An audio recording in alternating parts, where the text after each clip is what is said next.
Hey guys, welcome back to The Grey Escape. I'm Natalie Gray, and one of my favorite guests of all time is back on the show today. I'll tell you all about it right after this.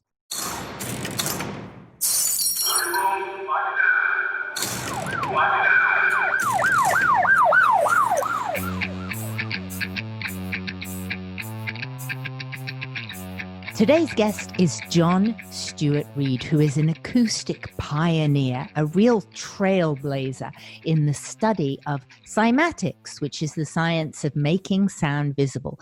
Well, why does this affect us?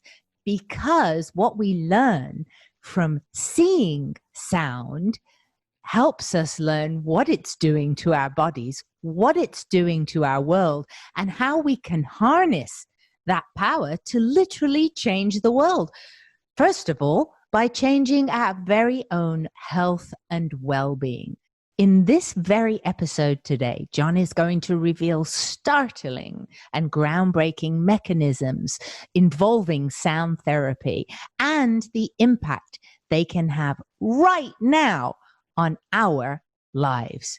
And unless you're driving, you might even want to have a pen and paper on hand because there's going to be some pretty cool info coming up. Don't worry if you're driving. I'm going to note down links and names at thegreyescape.com under this episode's post. But for example, August the 3rd to the 7th, which is just a mere few days away, there is an incredible sound healing summit. It's going to be broadcast for the entire planet. And normally these cost a lot of money. It's totally free. So it's an amazing gift to the planet. So you can tune in to that. But why wait when right now we have for your ears and every cell in your body? You'll know why I said that by the end of this episode. Here's John Stuart Reid.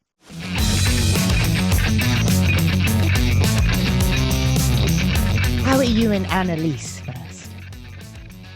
Well, we're both very well, Natalie. Thank you. The only thing that's, major kind of event in our lives that has caused a lot of heartache has been the loss of my sister. She died a few weeks ago, and it was, she had pancreatic cancer. It was not diagnosed until it was too late, basically. Very, very late stage. It had metastasized. It was all over her body, basically. And nothing could be done for her. And well, that's not true, actually. If it had not been for the virus, the COVID virus crisis, then she could have had a kind of treatment called targeted therapy, which is basically where they take a biopsy of the cancer, tumor in this case, and then they dig into it deeply in terms of its DNA and find out exactly what's going to attack it, and so they provide a targeted therapy. So we did have one round of biopsy sent to this company in Cambridge, UK, who are going to do this. And then it took them about 2 weeks to discover that the quality of the sample wasn't good enough. And that happened right on the eve of the lockdown. So basically, the hospital would not do any more biopsy, and that meant no treatment was possible for June, So very sadly, as with many cancer people, she basically just wasted away. She was like a skeleton within a matter of weeks. And yet she'd been such a healthy person all her life, Natalie. She'd eaten very well, had a balanced diet, exercised every day, danced a lot, loved the outdoors, never smoked in her life, had no alcohol since the 1970s. Wow. So, it's really amazing to me how cancer can attack someone like that. And it's lit a fire under me to understand why, and what can be done about that. And also early screening, because if her general practitioner doctor, who was a lady, had picked us up like 2 years earlier, then it probably could have been treated very easily, Yeah. But because it was late stage, it was a different ball game, basically. So, it's lit a fire under me to understand all of that. And, I'm going to definitely investigate that in the coming years and hopefully shine some light on it. Well, I think you're in the right A challenging time, Natalie. Being very challenging from that point of view. A lot of tears shed, as you can imagine. I can imagine, and I've been through it also with two loved ones. Have you? The exact Oh. situation? Yeah. I actually spent 5 months in Canada from the end of 2016 with my aunt, who also, she had terminal cancer. And interestingly, I used the tuning forks, the sound healing that I'd learned in Glastonbury with Tony Neck, and it gave her so much peace from the anxiety. And everybody in the family recognized how much she would love these sound treatments, and it would put a smile on her face, which was amazing. Oh. And in the end, I'll be honest with you, I almost felt a little bad because there was a lot of this sort of holistic treatments that I was participating in with her. And I think it did extend her life, but in the end, I'm not sure it was a good thing, because the doctors would come to the house and say, this body should no longer be alive. Like normally they said, we've never seen this before. The body has shut down, but this person is still living, this spirit's still in this body. So the last 2 weeks were particularly awful. I mean, of course, for my aunt, but for everybody. And, you know, it was the first time it ever questioned in my head about extending somebody's life. You really have to take into consideration not just their spirit, but the condition the body is in to house that spirit. Because if the body's not working, but she still has a spirit and, you know, feels some quality of life, it becomes very, very complicated, you know. But Indeed. yeah, you have. Well, I'm sorry for your loss too. Very sorry for your loss. I am so sorry for the loss of your sister. How old was she, John? She was a little older than me. She was 75. You know, I'm 72. And June and I had been bonded right from, you know, childhood, basically. We'd had a very happy childhood, and we'd been close all of our lives. So it's almost kind of, I feel it's surreal. It doesn't feel real, you know, that she's not in this earthly plane anymore. And I've been hoping that June would send me a signal, you know, from beyond the veil. She hasn't so far, but my dad did. And that was really comforting, just to know that he was happy and safe, you know. I'm waiting for that signal from June. I haven't had it yet, but I think it will come at some point. And I think I'll be more at peace when it does come. What was the signal that you got from your father? The signal from my father was, what happened was, just after my father passed, Annalise and I had a chat with a psychic lady in America, because we had various business challenges around that time. And we thought we'd try and get some insights, you know, psychic insights. Anyway, we had this chat with someone that was recommended to us, a lady. And one of the things that she said, unprompted, was that, oh, by the way, your father, because we told her that, you know, my father had passed, and she said, oh, your father will be sending you some messages soon, and it will occur through flashing lights in your home. And I hoped that it was true. You know, I didn't really necessarily believe it straight away, but I thought, wow, that sounds really cool if it happens. Well, it happened actually over a period of weeks. So first of all, we have an upstairs bedroom. I don't know if you saw that, Natalie, but anyway, we have what we call a stargazer's bedroom, because it has, you know, skylights in the roof. And so I was up there creating a little shrine for my daddy, because we had all sorts of little bits and pieces from his home when we cleared his home. And I was creating this little shrine. And I was actually taking apart an old radio. I'm getting really tearful just thinking about it. Anyway, he'd made this old radio, and it was just way too big. We've only got a little home. We couldn't keep it. But what I wanted to keep was the fret. We made a beautiful fret for it, using a fret saw, a lovely picture, all made, you know, with fret work. And I wanted to save that. So I was busy taking the radio apart. And as I was taking it apart, I was crying because I was kind of apologizing to my dad, you know, that I was having to do this. And then all the lights in the room started to flash on and off and on and off and on and off. And I felt my dad's presence really strongly. And then for about, I would say about 3 weeks after that, every time in the evening when we sat down in our lounge to watch TV or whatever, the lights would flicker and flicker and flicker and flicker, you know, every night. And every night we said, "Hello, Dad, I hope you're feeling well today, you know, doing well today." And that went on, like I say, for about 3 weeks, and then suddenly stopped, just suddenly, you know, and no more flashing of lights in the lounge. So that was the message from my dad. And June, a few years ago, her husband, Bill, passed, and he passed very suddenly of a brain aneurysm. It was literally, you know, 1 minute he was alive, the next minute he was dead. And because of that, a few weeks after he passed, Bill started to talk to June, had conversations with her from the, you know, beyond the veil. And June called me one day on the phone and said, "John, I hope you don't think I'm crazy, but I'm having these conversations with Bill."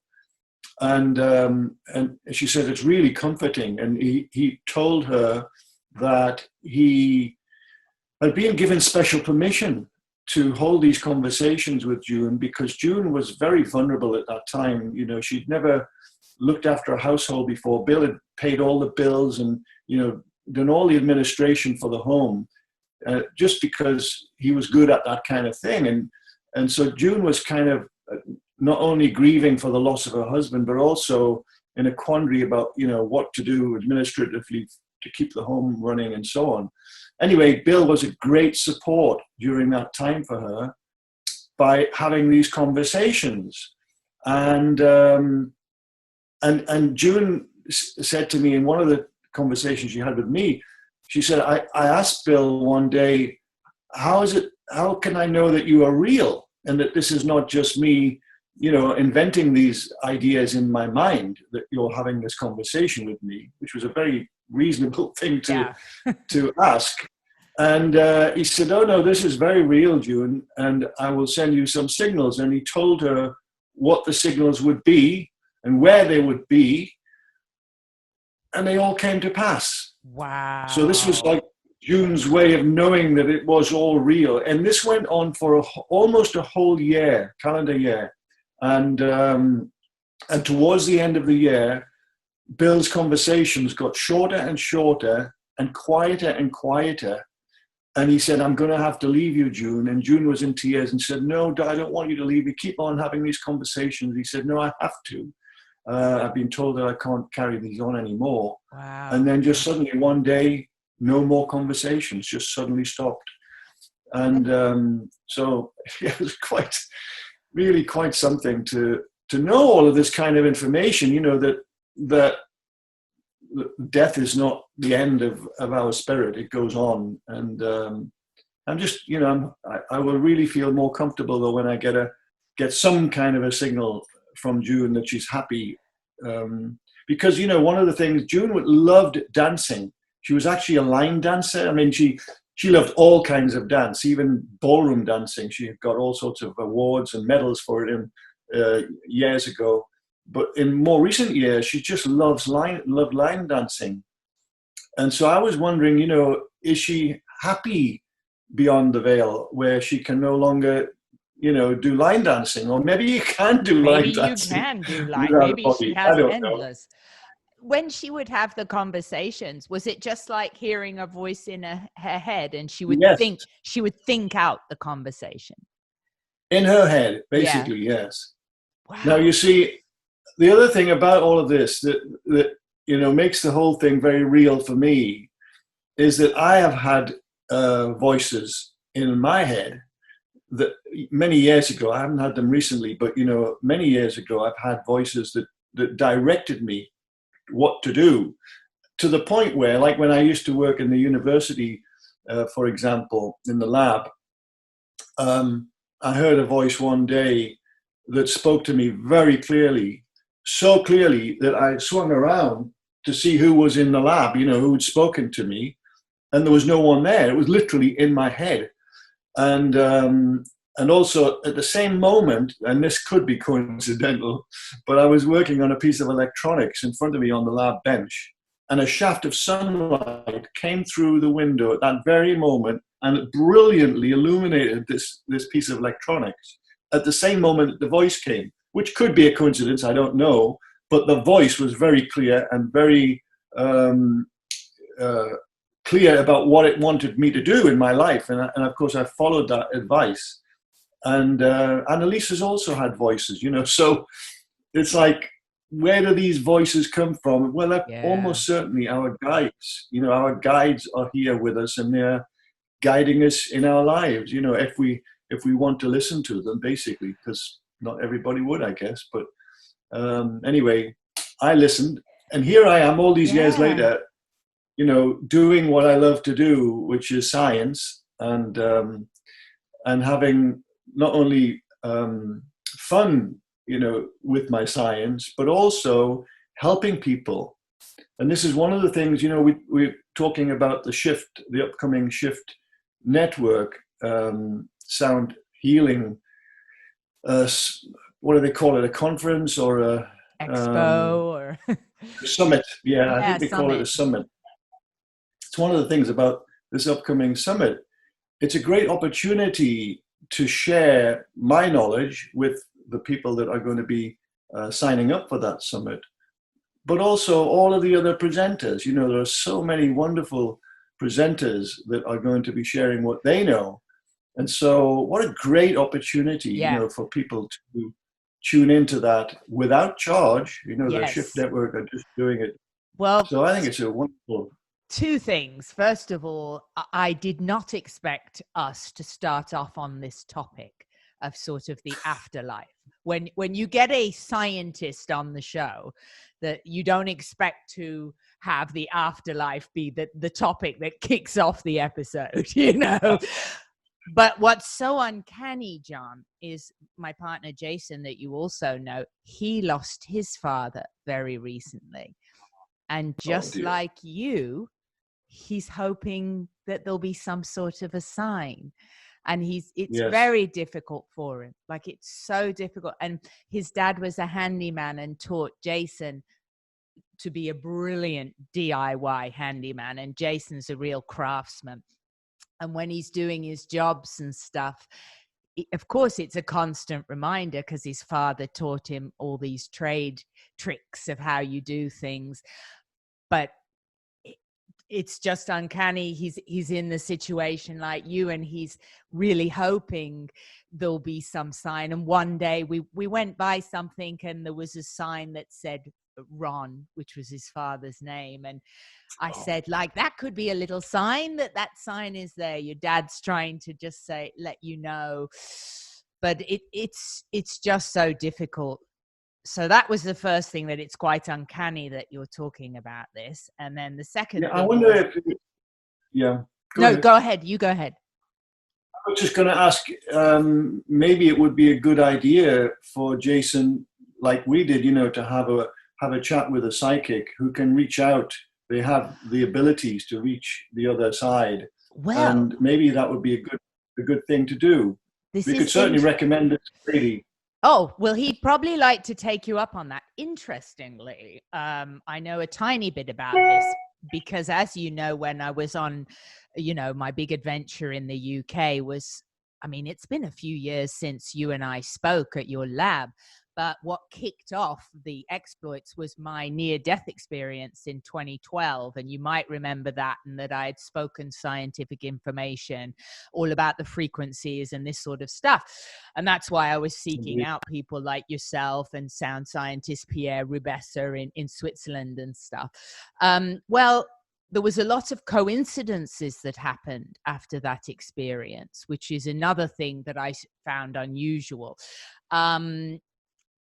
And I found myself on a street in London, and there was this shop called Watkins Bookstore. I'm sure you probably are familiar with Watkins. I know it well. I think it's like the most famous metaphysical bookstore on the planet. It's been around, I believe, since 1884. That rings a bell. But I went in and they were issuing me this brochure, and it was the brochure of the College of Psychic Studies.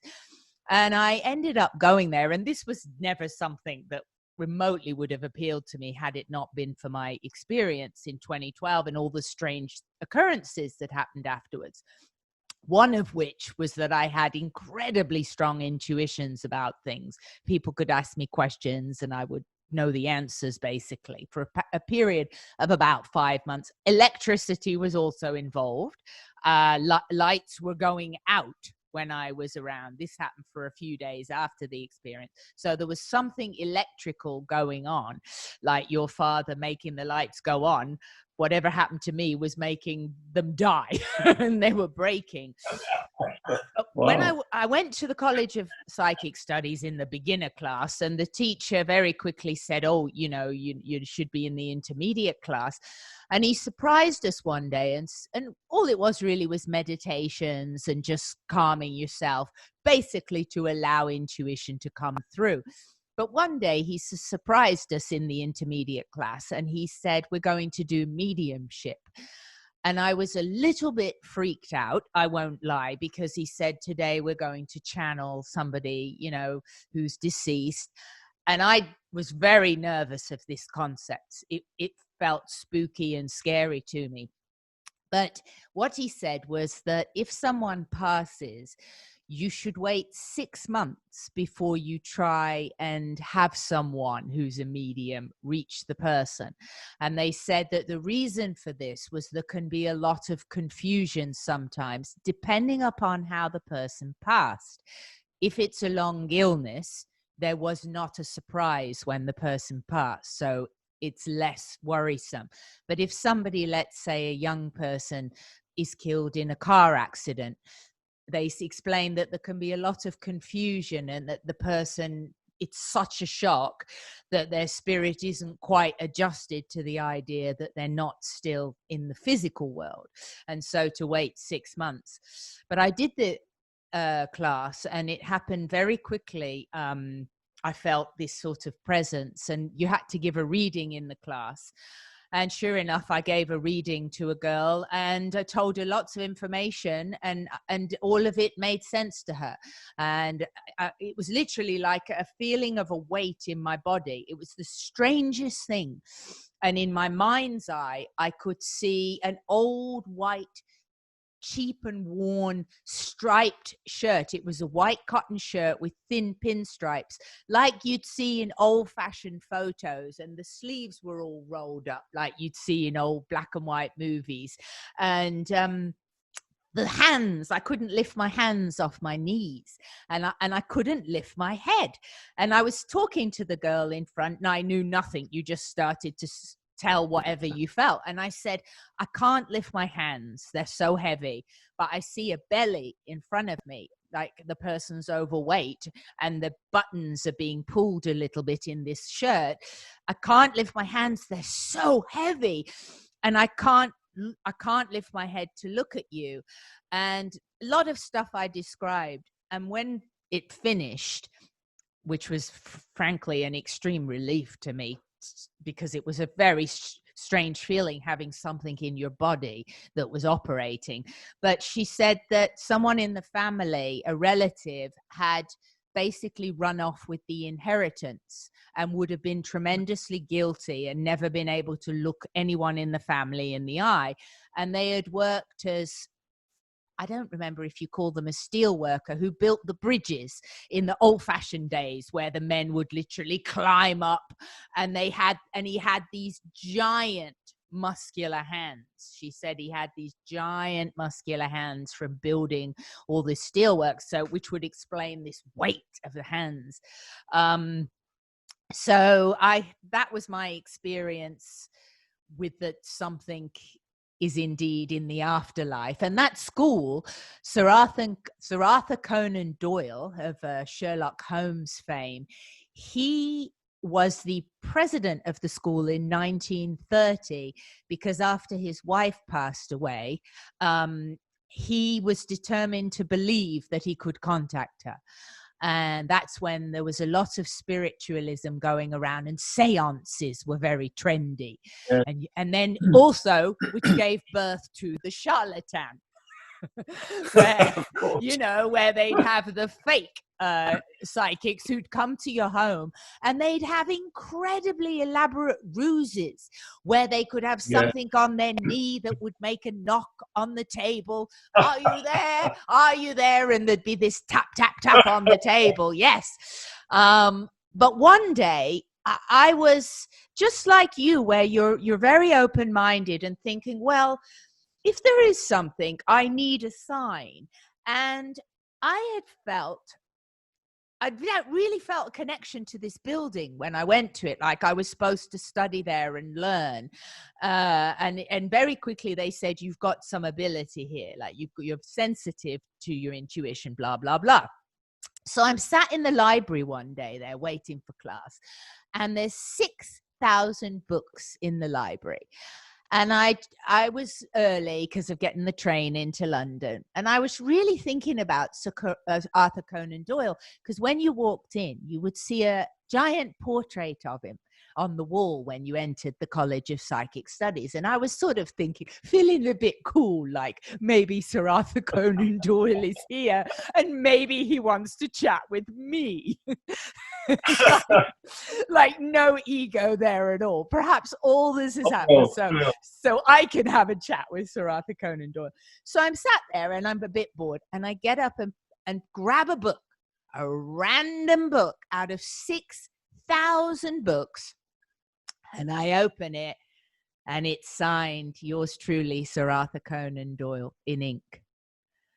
Wow. And it was a hand-signed book out of 6,000 books. So then I'm thinking, all right, I'm still not convinced. That could be 1 in 6,000, could be a coincidence. So I go upstairs. They let you in then for class, but you still have to wait outside. And I was all by myself, and I'm waiting upstairs in this old building in London on Queensbury Street or Avenue. And I'm still thinking to myself, okay, if you're really lurking around, I want a very clear sign. Like, I got the book, but I'd like a very clear sign. And all the lights went out. Like all of the lights went out, and I was in pitch black dark, which was very scary. And then at that point, I'm like, okay, all right. Okay. Yeah, all right. No more proof. No more proof. So I think he was lurking around the College of Psychic. Wow. Yeah. That's an amazing place. Story.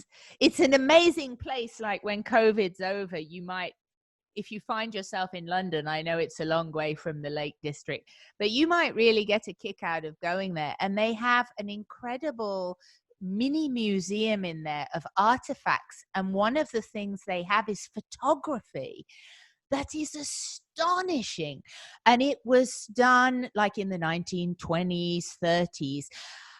And you would see outlines of people. This was long before Photoshop.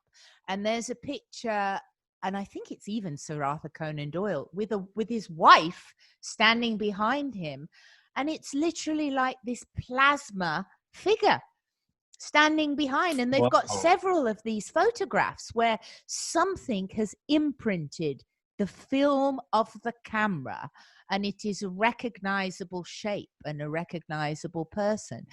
And they've got all these astonishing things, the kind of things that I guess back in old-fashioned times, they'd tour in little caravans of oddities and curiosities, and you'd pay an admission fee to see like a pig with 2 heads and this kind of stuff, you know. So there's my big there segue. seems to be a connection, doesn't there? There seems to be this connection between people that have passed and electricity. You know, they seem to. Yes. I've heard so many stories where the signals that are sent are of an electrical nature. And when you think about photography, you know, what is light? Well, light is actually an electromagnetic phenomena. You know, we call it light, we don't really think of it in terms of magnetism.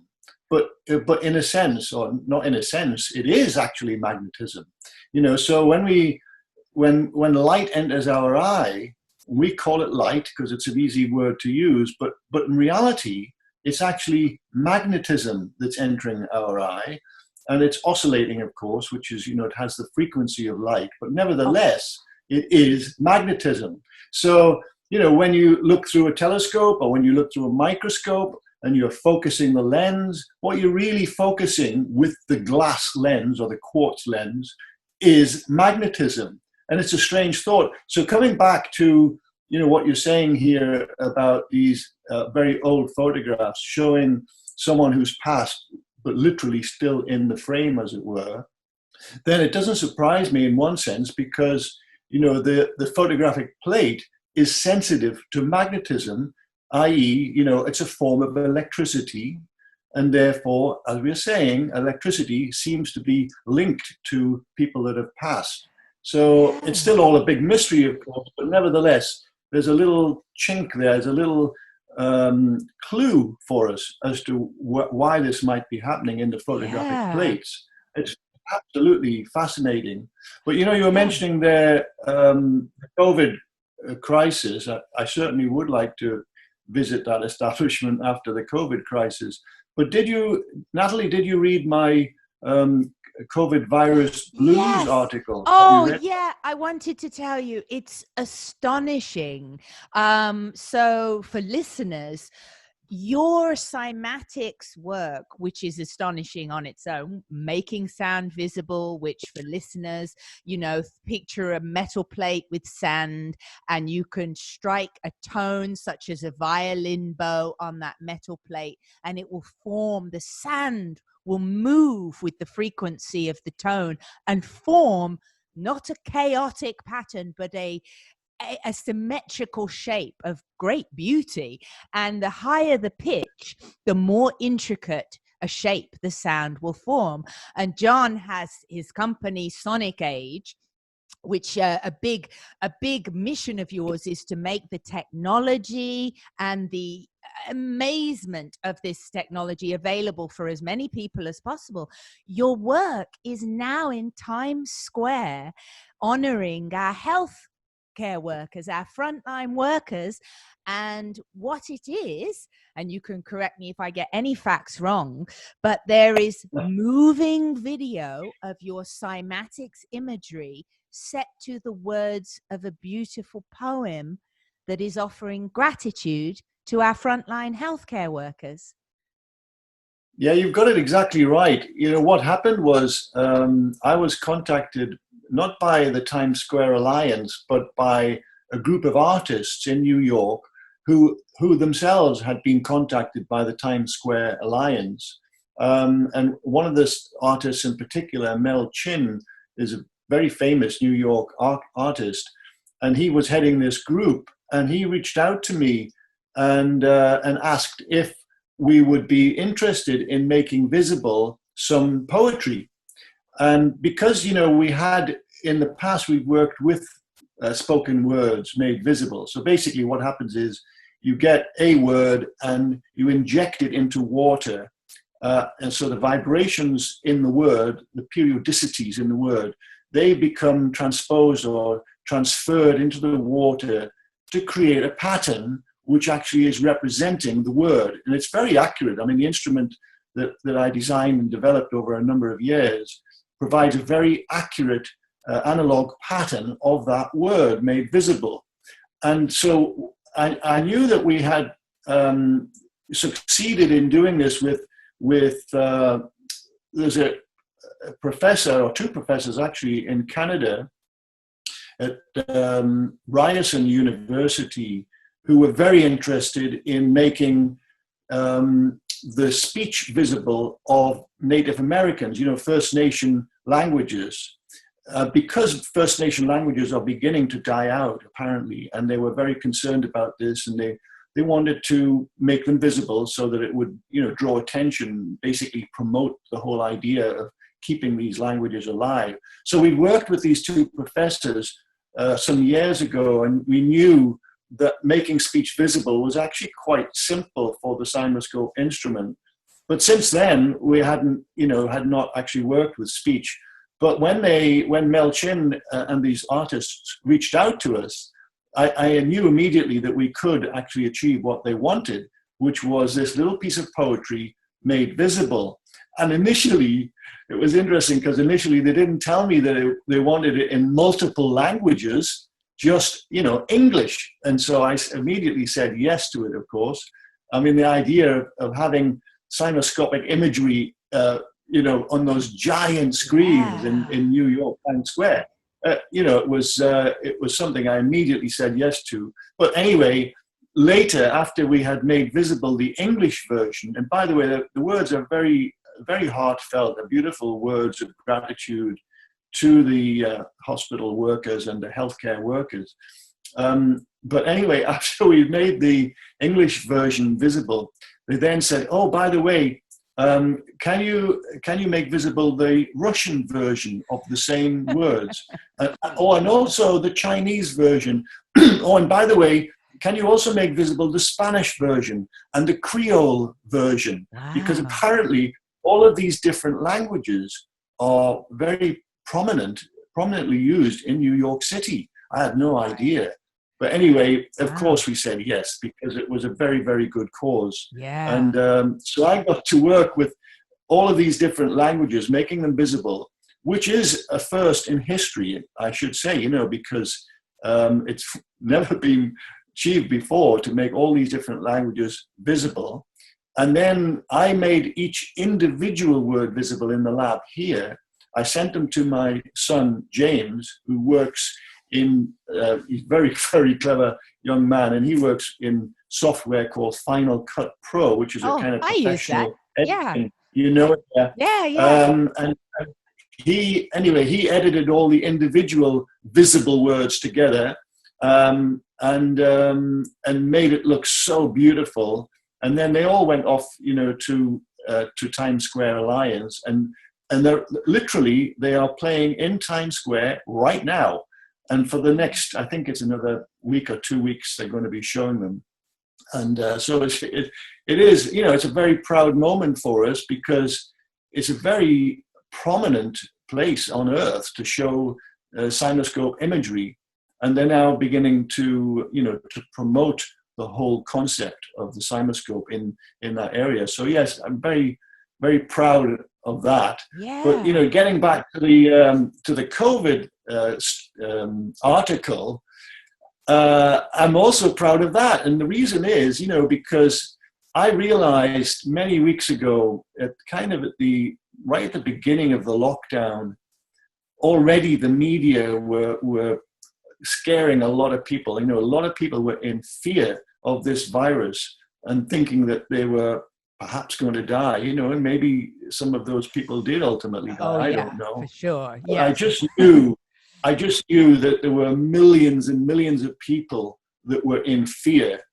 And I also knew the way to move out of fear and into joy. And it's such a simple mechanism that I really thought I had to expound on this in an article, simply to help people move out of joy and into fear. And the most important part about this is, of course, that if we are in fear, then it suppresses our immune system. And the way that works is that when we're in fear, our body automatically creates cortisol, which is a way of preparing the body for fight or flight. It's like, in the caveman days when we would need instant energy to run away from a saber-toothed tiger or some other great danger, evolution provided this mechanism, cortisol, which simply causes extra glucose to be made available, but it also shuts down what nature considers to be non-essential systems in the body when you're running away from a tiger, right? So, and one of these systems is your immune system. So I realized that all of these people, millions of people that were in fear, also had their immune systems suppressed, because nature, it seems, did not anticipate chronic fear.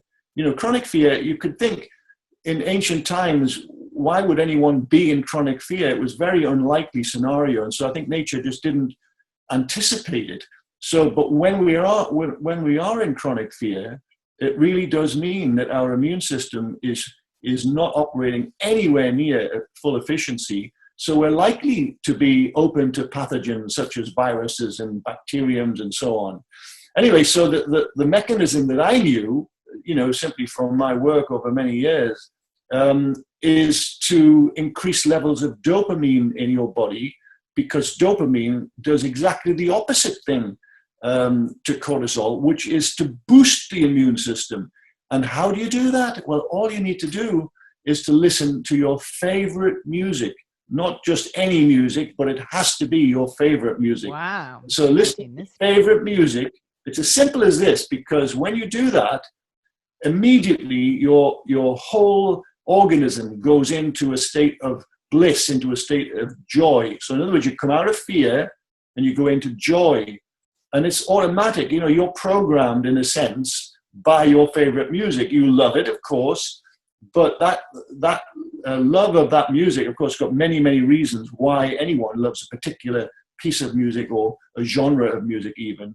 Many reasons that, I won't go into now, but there are many reasons. But of course, the other aspect to this is that we are programmed, in a sense, to that particular genre of music or that particular piece of music. So in other words, it's automatic that when you listen to that music, experience that music, you must go into joy, you must go into bliss.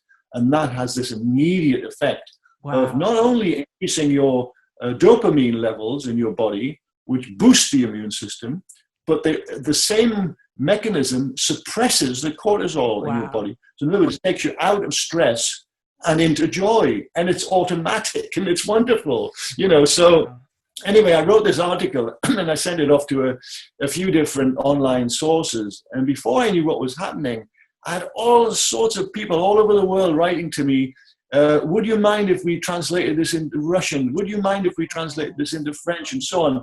Loads of different people, wrote to me.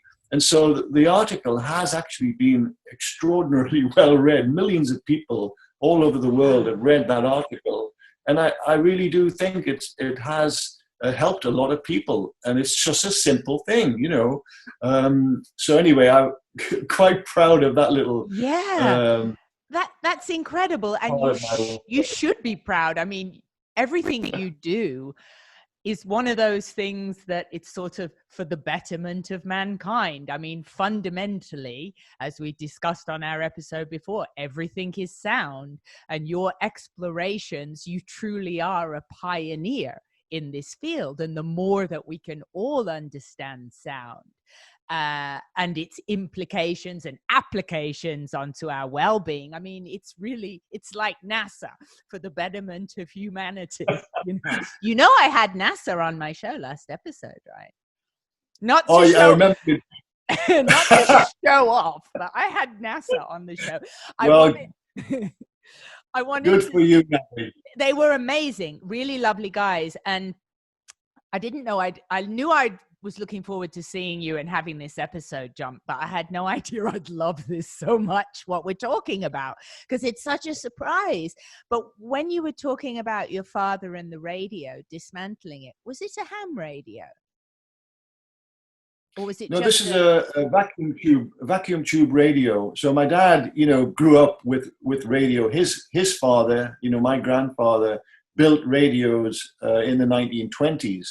And so as a child, my dad at that time, of course, seeing my grandfather, or being his father, building radios, that inspired him.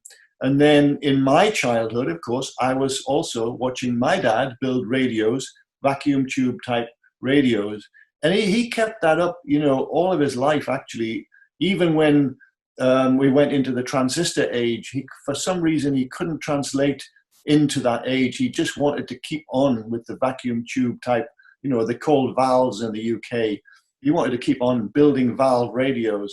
And he did. And they were wonderful. But in this case, just too big, physically too big. And it really did hurt me. I felt great pain having to dismantle them, but we had nowhere in this little home, you know, to store them. Right. And that hence the tears. And but then, you know, I got that wonderful message from him with the flashing lights. So you know, it was all meant to be, basically. The other thing, you know, my dad, you'll laugh at this, but my dad built radios in all sorts of strange containers. He built a radio in a what do they call them? I don't know the generic term for them. They call them potties in the UK. You know, something that people used to put under their bed when they wanted a wee in the middle of the night. You like know? a bedpan. What do they call them? A bedpan, yeah. Well, they're called potties in the UK. But anyway, he built a radio in a potty. And then another radio that he built was it was topped off with a toilet seat. You know how in the old days when they built these radios that looked a bit like churches. Do you remember the very old radios? They're usually mahogany and they have these arabesque kind of arches. Well, my dad was in a shop one day and he saw this toilet seat and he thought, yeah, I could build a radio and face it with a toilet seat. And he did. And so when he passed, you know, my children were offered, you know, what did they want to take from his home, because his home was packed with all sorts of stuff like this. And so my son James, he took the toilet seat radio. And, you know, my other children took some of these other very strange radios in bedpans. My dad was a really quirky guy. Were the radios, though, sort of for the purpose of, you know, how we used to say the wireless, my grandparents would say the wireless, we're listening to the wireless, for music, like public broadcast, or were they for the purpose of ham radio communications, like amateur radio? No, they were wirelesses. They were normal radio for music. Where you turn a switch and you listen to the news or you listen to music or whatever, you know. Got it. He just loved doing it, and so it gave him great pleasure. And yeah, so it's quite a funny story, really, and a way for me to communicate with my dad, you know, after he passed, which was really wonderful. And so I feel very blessed to have had that opportunity. And I just hope that my sister, you know, does something similar in the weeks to come. It may not happen immediately, but, you know, it could happen eventually. And going back to, you know, what I was mentioning earlier about that story in the lab of the university all those years ago. Yes. You know, the message was basically to set me on this path that I'm on now. So it's very powerful evidence for me that everything that I have done in my life from that moment to this moment has been guided. And it's a lovely feeling, actually, you know, to think that I've been guided all of this time. And I've had many pieces of guidance since then, but nevertheless, always based on the same path that I'm on now. And just yesterday, we had a filmmaker here, spent all day basically in the lab filming the CymaScope, you know, and as you say, the Chladni plate, because, you know, the Chladni plate is a wonderful demonstration of the power of sound to create form from formlessness, mainly because there's no electronics involved. It's just a metal plate that you play with a violin bow. Yeah. So it's almost like you're a magician, you know, and when you play the edge of the plate and the plate starts to sing, it starts to vibrate, the little thousands of little particles of sand, it looks as if they have an intelligence, you know, they want to move into a position. They're guided by some unseen hand. And of course, the unseen hand is sound. Sound is organizing all of these little particles to make a beautiful pattern. So the Chladni plate, even after all these years, is still a very powerful demonstration. In some ways, actually more powerful than the CymaScope instrument, because the CymaScope indeed does use electronics. And when you see a beautiful pattern forming in the water, as we did yesterday with this film crew who are here, I think that most people, when they see that beautiful pattern form, say from a human voice or any other sound, their immediate thought is, in fact, I've had this question asked many times. Oh, so what computer program did you use to create that pattern? And this is where people's minds go, because it's so intricate and so beautiful. It's almost inconceivable to someone seeing it for the first time that it's not being created by a computer. And in fact, that is, the truth of it, that it's the sound that's organized in every single water molecule, not only on the surface of the water, but through the depths of the water. And so every molecule of the water that's held in this container in the cymoscope is being organized. And of course, this brings to mind, okay, so what's happening in the visceral fluids of our body? The fluids that surround our organs. What is happening in the cells of our body? And of course, this is to a large extent the work that I've been engaged in over the last several years, just to understand the biological mechanisms by which sound and music support health and indeed healing if you have an illness. How can sound be used to reverse that illness and support you back to full health? And that's, to a large extent what I'm sharing in that Shift Network Summit that's coming up soon. Well, you'll remember, or you might not, because it's been a few years, but when I had my near-death experience, when my blood pressure crashed and everything disappeared, but I was still aware, and I saw this infinite grid of the energy balls. And I remember you and I having a phone conversation, and it was one of the most exciting things anybody had ever said. You said, I think you might have seen the actual fabric of space and time. I did see that. Yes, you did. I remember the conversation, and the reason I said that was actually connected with a woman called Lynn Claire Dennis. Do you remember me mentioning Lynn Claire? Yes. And what had happened for Lynn Claire was that many years ago, she was in the Alps with her then husband, and they'd gone up in a hot air balloon. I think it was a race that they were involved in the Alps. Anyway, the upshot of it was that they went up too fast in the balloon, and Lynn Claire Dennis, she basically died in the balloon, and her heart stopped, and the husband then had to do a kind of emergency landing.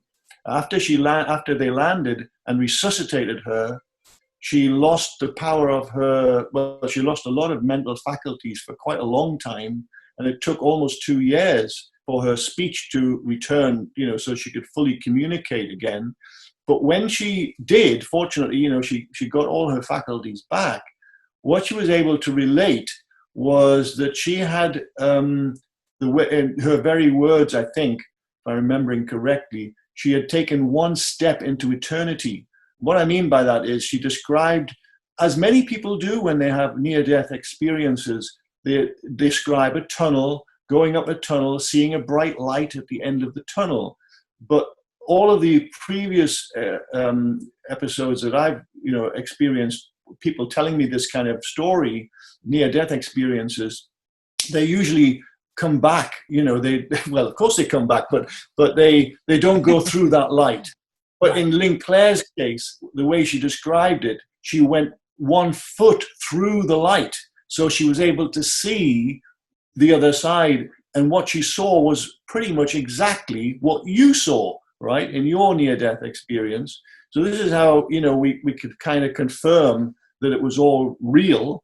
But also the other aspect to Lynn Claire Dennis's experience was that she was given, if I'm remembering this correctly, a 33-digit number, right? Wow.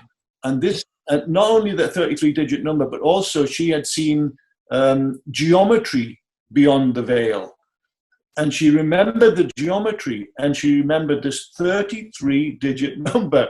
And this number, apparently, when it's been examined mathematically, has all sorts of very special features. It's a mathematical conundrum that no one has ever seen before. And it's been challenged for 20 years or so to try to disprove it, and no one has ever been able to disprove it. So in other words, it's real. And so she, as far as I know, Natalie, she's the only person ever to come back with substantial evidence, from beyond the veil, beyond that light. And oh my goodness, it was a wonderful story to hear. And also then they came to the lab. Linclair came. She brought Louis Kaufman, who's one of the world's top mathematicians, and many other scientists who came here and worked with the CymaScope to make visible this number. We couldn't take 33 digits, but we took the first 3 digits of the number and made them visible. And the pattern that was created was directly related to the geometry that she had seen beyond the veil. So, oh my goodness, it was such an exciting time for us. I mean, this is where we get into real overlapping territory of people like Anthony Peake, who believe we're living in a holographic universe. I mean, that there's something. When I saw the infinite grid of energy balls, they were so precise in their lattice formation, this crystalline lattice, that I felt like, how could it be so perfect? It has to be a software program. And that's what led me then to crystals, because I looked online. I spent 16 months researching everything, because I spoke for about 45 minutes all this scientific information, and I had no background in science. And the thing that led me to yourself was the opening line, everything is an illusion. It's all our perception of an infinite range of frequencies and vibrations. And the overriding message was sound can heal anything. So I spent 16 months specifically researching sound. I studied in Glastonbury, and then I was led to color frequencies, and I studied color at Cambridge, and I interviewed scientists like yourself and Pierre Rubessa from Switzerland, who has a government approved gadget that will heal people with sound frequencies. And he can match an ailment to a frequency and play the ailment back. So, for example, if it's like a tumor, they can find the frequency and then play it back to destroy it. Like just incredible stuff. They can place a frequency in a room with AIDS patients, and the patients can just come and sit in the room for a period of time and just sit there basking in this frequency. And this is proven very effective for patients. So that experience, I guess, like Linclair's, led me on a journey, and that's how I happened upon you in the first place. Wow. Yeah. See, it's all coming back. I think it was like maybe 2015 you and I interviewed. So it's been a while. So you would have forgotten a lot of these details. But one of my pet missions of exploration is anything to do with frequencies and of course, how they affect us. And getting back to the software program. You've got people like Elon Musk, who said there's a 1 in a billion chance that we're not living in a holographic universe. And I don't know if we are or if we're not.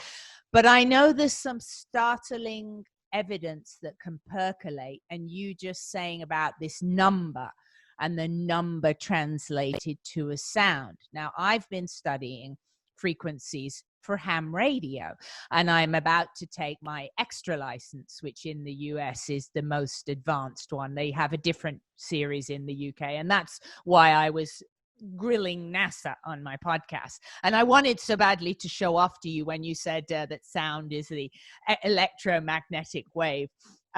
This is one of my takeaways, is sound is an electromagnetic wave with an electric wave oscillating at 90 degrees perpendicular to a magnetic wave.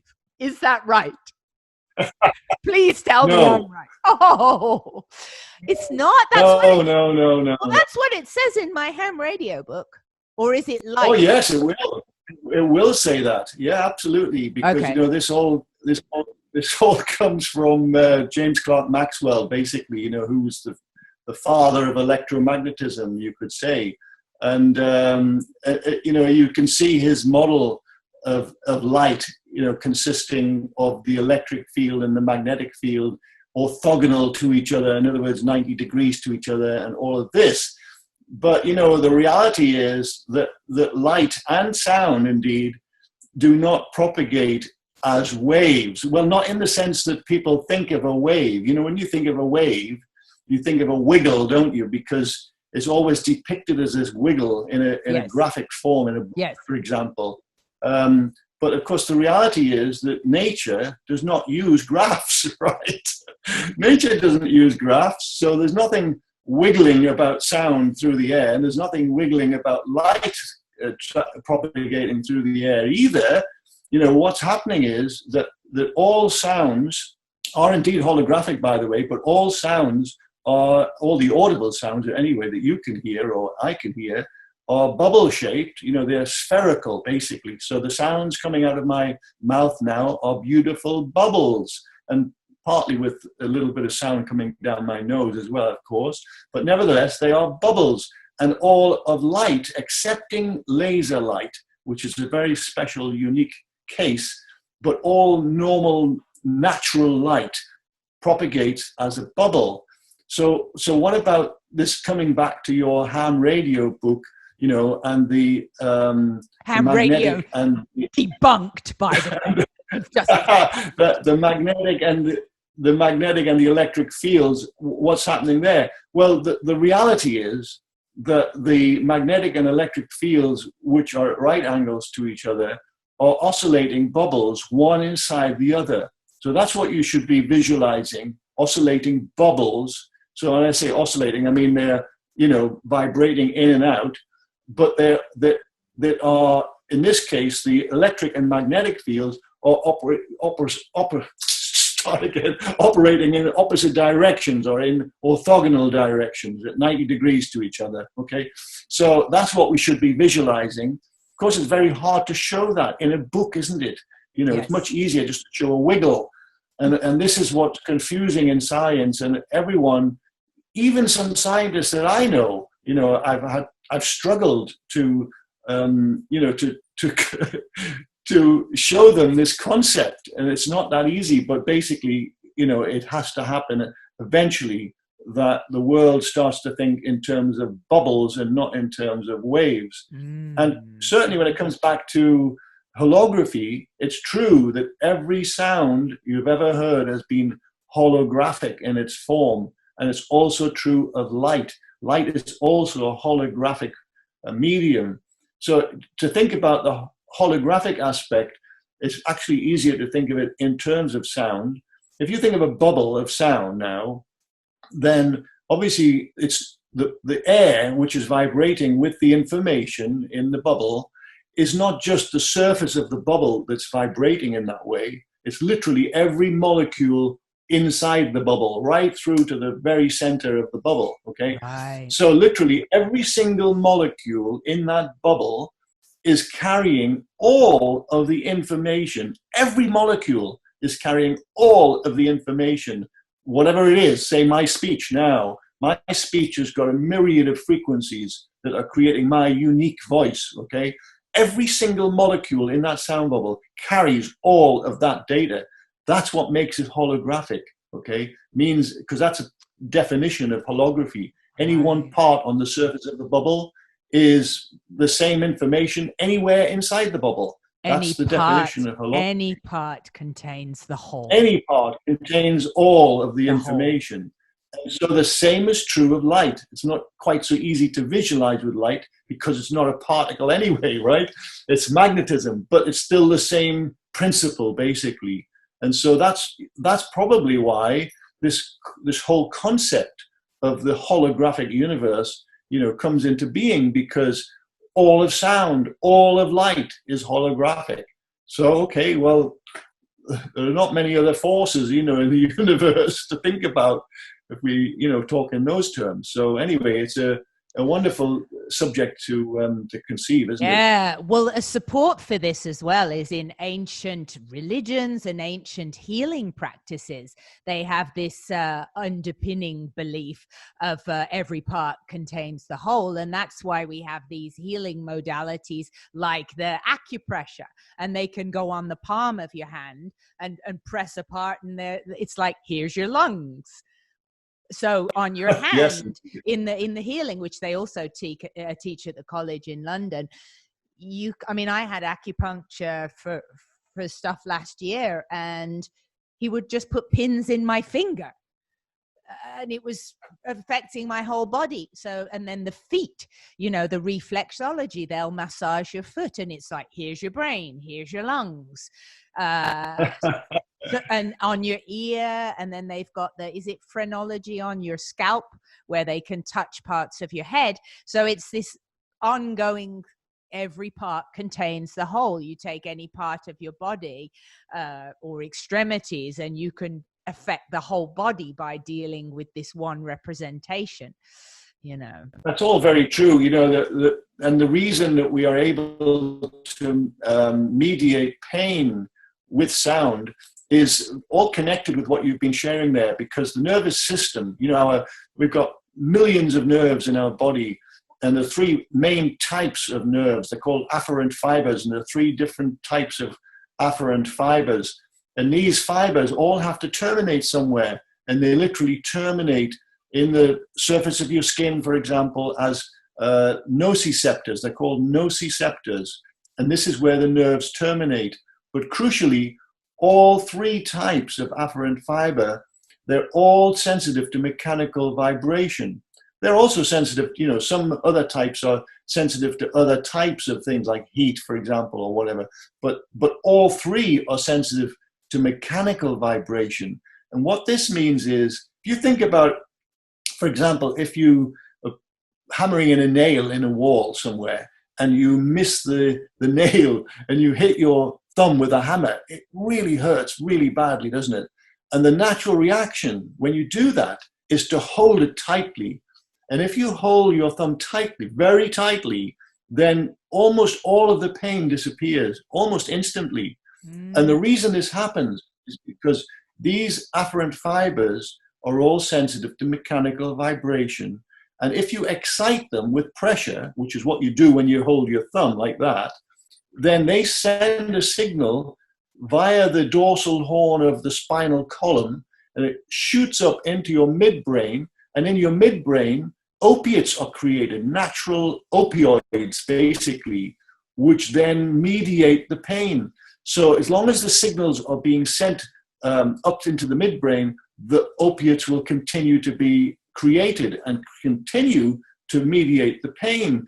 So, and of course, the secret of all of this in terms of sound therapy is that if you get the right frequencies of sound, you have to get the right frequencies, then all of the pain that you have disappears. Basically, you just don't feel it. And that's wonderful from a point of view of healing, because, you know, if you're in great pain, you can't even think straight, right? And so most people, if they're in great pain, would be taking analgesics of some kind, you know, painkillers. But the problem with painkillers, as we know, is that they ultimately have side effects. Any chemical that you imbibe will ultimately have side effects.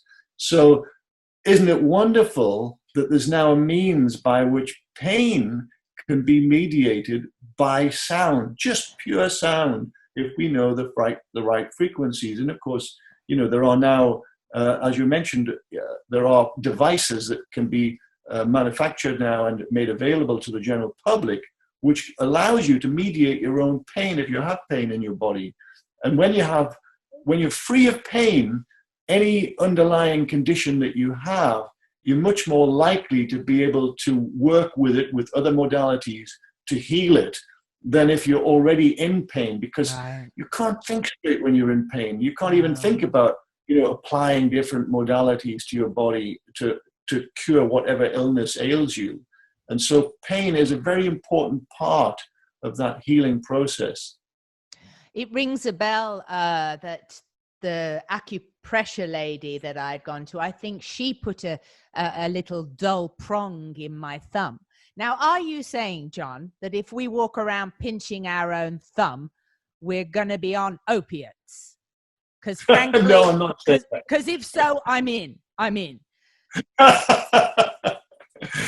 No, what I'm saying is that, you know, the proof of this mechanism by which the body creates natural opiates is in this business of you holding whatever part of your body. If someone kicks you in the shins, you know, you immediately reach down and put mechanical pressure on with your hands. And as soon as you do that, that pain is largely mediated. It's, you know, halved or quartered basically of the level of pain that you had before. And this is the proof basically of the mechanism that mediates pain in your body, mechanical pressure. But far better than simple mechanical pressure is particular frequencies of sound. If you can identify those particular frequencies, and indeed they have been identified, then you can mediate the pain really well, very efficiently, basically, without needing any drugs whatsoever. And that, you know, that's a really great benefit for humanity. And I'm so happy to be working in this field of sound therapy and music medicine, because it is the future, basically, of medicine, ultimately. It might take a very long time for us to get there, because, of course, the powers that be want to keep using pharmaceuticals, naturally, you know, because they're making money from it. Of course. But in the end, humanity will actually, I believe anyway, will be using sound and music as the main healing modality. Well, I know that when my aunt was suffering, here's my tuning forks for listeners, and I get these out quite a bit. But one of the gentlemen at your summit that you're doing in just a few days is another incredible pioneer in this field, and that's John Beaulieu. And he has a great book on tuning forks, which is what I first read after my experience. And I went down the path of science, and what I learned immediately from his book is that the perfect fifth, which for musical people will know what the perfect fifth is. For non-musical people, it's basically 5 intervals of a pitch of a note. So like do, re, mi, fa, so, do, so. That's the perfect fifth. So here they are in the tuning forks.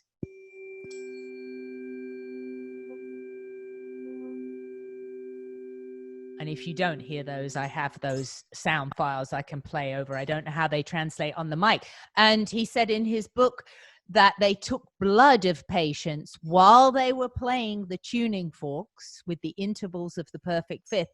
And the blood would release nitric oxide, which was really good for your body and go through your blood vessels, basically a little cleanup crew would go through your blood vessels, cleaning up all the muck and getting debris out of your blood vessels and your arteries. And then psychologically, there's this instant tranquility with the sound, with any of the tuning forks, the singing bowls, Tibetan bowls. I mean, why do monks sit around for years listening to a singing bowl, right? There's got to be something to it, right? As I think you'd get bored pretty quick. Right, it's one note of a singing bowl. Well, because there are mechanisms at work that I can have described actually in the interview with Alec at the Shift Network. There are mechanisms, biological mechanisms at work, and one of the most powerful is the low frequency component of any, whether it's a tuning fork or a Tibetan bowl or a crystal bowl or any form of music for that matter. The low frequency component is the major way that the blood is influenced, because what happens is, and this is work that I collaborated with Professor Sung-Chul Ji at Rutgers University, and I think you know about this work that we conducted with music and blood. You know about that, Natalie? I don't know if I do, to be honest. It sounds right up my street. Okay, well, what happened was I conceived of this very simple experiment based on the Pythagoras' assertion from 500 BCE, so 2,500 years ago. His assertion that music could be used in place of medicine, and I realized that not many studies had actually tested that hypothesis. So this simple study that I designed involved taking human blood, and then you take a test tube of human blood, and then you decant it into 2 smaller test tubes. Put one test tube in a very quiet environment. In this case, in the lab here, we have a Faraday cage, which is extraordinarily quiet in there. So it's quieter than the quietest bedroom, basically. And then the other test tube, Oh, by the way, that was in an incubator in the Faraday cage. Wow. And then the other test tube we put into an incubator in the main body of the lab. And in that incubator, we have a small loudspeaker. So we can actually play music to that blood, okay? So then and this is for a 20-minute period. So 20 minutes in silence, and then the other vial, 20 minutes in music. And we tried many different genres of music. Well, to cut a long story short, every single test that we did with every single type of music showed way, way more red blood cells still living in the musical environment than in the red blood cells in the quiet environment. Wow. And the reason for this, the underlying mechanism, is essentially the low frequency component in the music, whatever the music is. And the best results were obtained, well, first of all, the best results were obtained with any kind of pop music that had a good thumping bass, really throbbing bass, or any kind of music, basically. So, you can have jazz, you can have pop, but whatever it is, if it's got a throbbing bass beat, then that was far more, produced far more red blood cells living than, for example, with classical music, which is kind of counterintuitive, isn't it? You would think that classical music would have far better results. Well, it doesn't, unless, of course, it's classical music that has a good low frequency content, but that's quite rare for classical music. Most classical music does not really have a lot of low frequency component. But anyway, all pop music does, and so does drumming, which we also tried, and so does the gong, which we also tried, and crystal bowls, and all sorts of other instruments, tuning forks of low frequency. All of these low frequencies, what they do in the body, or in the bloodstream, let's talk about, they provide more oxygen availability to the hemoglobin molecules. How does that happen? Well, in your normal in vivo environment, you have a heart, and the heart is pumping, right? That heart, what it's doing is it's providing mechanical pressure to the blood, literally pushing the blood, of course, around your circulatory system. But the other thing it's doing is every time there's a heartbeat, that is mechanical pressure, which is causing the hemoglobin molecule to uptake the oxygen that's already dissolved in the blood. So, every time you're breathing, every breath you're taking, you're engorging your bloodstream with oxygen. It's all dissolved in your bloodstream, these oxygen molecules, but they're only available to the hemoglobin in your red blood cells when there's mechanical pressure. It has to be that pressure. You know what happens if your heart stops? You lose consciousness within seconds if your heart stops, right? And the reason for that is because your brain obviously needs a lot of oxygen. It's very greedy for oxygen. And if your heart stops, this whole mechanism by which the hemoglobin uptakes the oxygen, that also stops, right? So you've got to keep your heart going, of course. But the other thing about this is that when low frequencies in music penetrate your body, and they do indeed penetrate deeply into your body, low frequencies penetrate very deeply. In fact, some low frequencies go right through your body if they're powerful enough. But anyway, they all penetrate deeply, and they mimic the effect of the heart. They do the same thing as the heart, which is to provide low frequency pressure. And that pressure causes the hemoglobin molecules to uptake the oxygen. And if there's more oxygen available in your bloodstream, then all the healing processes of your body that need oxygen, of course they all do need oxygen, then it powers them. And this was the fundamental reason why the music blood vial was showing far more red blood cells living than the quiet environment. Wow. And every type of music provided that same result, excepting that the music that had the greater bass beats basically showed way, way more than types of music that didn't show. But every type of music showed a huge number of red blood cells living more than in the quiet environment. And so this is another proof, basically, of the power of music to power our immune system, because if you've got more oxygen, then obviously the repair mechanisms of cells can happen, and it happens very quickly. Here you're thinking about blood, and if you take a test tube of blood, in that test tube, there will be countless millions of red blood cells that are living. There'll be countless that are dead, basically, the old blood cells that have simply died. But there'll also be countless millions that are in a transitional state. They're neither dead nor living. They're on their way out, basically. They'll be classed as old in medical terms. Cells they've had enough. They're on their way out. What does that mean? Well, it means that the outer membrane of the red blood cell is starting to lose its integrity. It's breaking up, basically, and given a few more days, it will be gone completely, and there will then be dead red blood cells. But in this test tube that we're talking about here, what's happening is within a 20-minute period, the extra oxygen that's being made available by the musical environment is causing the proteins in the red blood cell membrane to be repaired within 20 minutes. Wow. Right? And this is wonderful because it means that, we've got far more oxygen available in our bodies to heal whatever needs to be healed. And oxygen is a key component in all healing. So, and this is the power of music, right? Just normal music.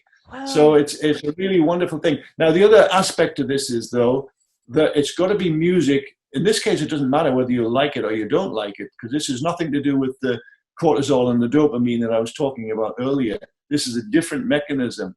This mechanism requires music to be somewhere between 70 and 85 dBA. So for viewers that don't know, what those sound levels mean, 85 is below the level of pain. If you get to 90 dBA, you're starting to get uncomfortable. It's starting to become like, I don't like this because it's too loud, okay? So you would naturally, if you were listening to music at that level, you would start to want to turn it down because it's a little bit uncomfortable. Right. So 85, in other words, is the top end of your comfort level with music. 70 is a kind of moderate sound level. Now, if you go below 70 and you're going into quieter sound levels like 60 dBA, it would not have the biological effect. We tested this in the lab. So you need to have moderate sound level or way up to just below where it starts to become uncomfortable. Anywhere in that range will have the biological effect. And the other thing that we did, which was so exciting, was we used white noise. The noise of white water or a waterfall. Yeah, like that kind of noise. That contains thousands and thousands of frequencies all jumbled together. We tried white noise at 85 dBA, and it provided a really good result. Not as good as the music, but still pretty good in terms of red blood cell count. But then we also tried white noise at 105 dBA. Now, This is a very painful sound level. And within 20 minutes, it killed all the red blood cells. Oh, all God. Of them, dead. Wow. Stay away from concerts. Stay away from really loud music, or loud sounds of any kind, basically, because they're going to do you harm. And very quickly, within 20 minutes, all dead, basically. Oh, my God. So, yes, this is important research because it's showing the power of sound, how it can heal us or how it can even kill us, if we misuse it or we are immersed in a very noisy environment. It's very harmful.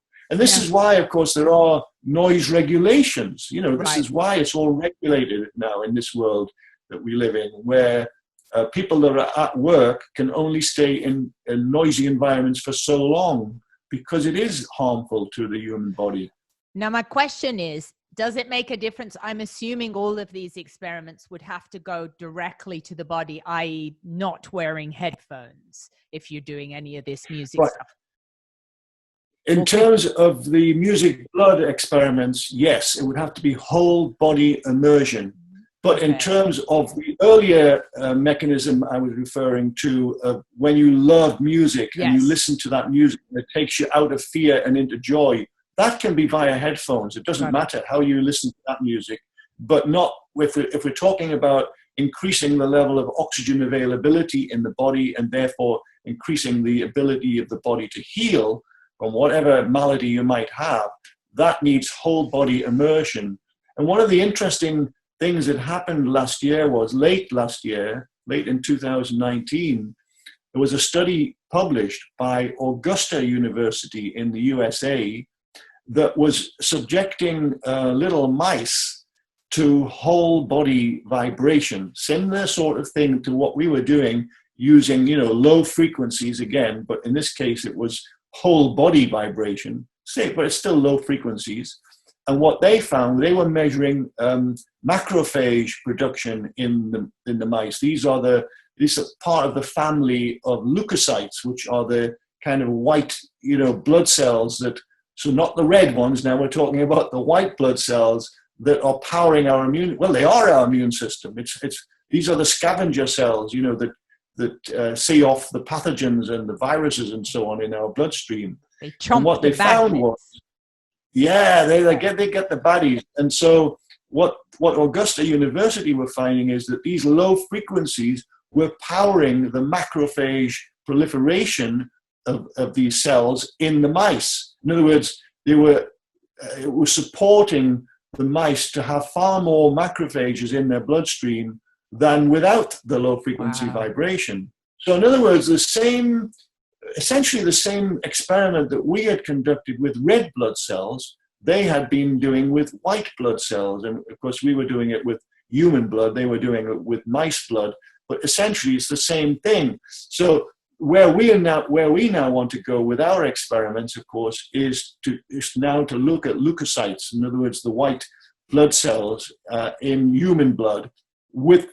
different types of music again, and test how that works out. We are very excited to do that work, and that's obviously something that we're looking forward to in the near future. It's unbelievable, and it thrills me because it supports that message that I got in my experience, which was twofold, because it was music is the key, sound can heal everything. And you'll probably see a lot of musical equipment behind me, like slowly, more and more, I've gotten into music.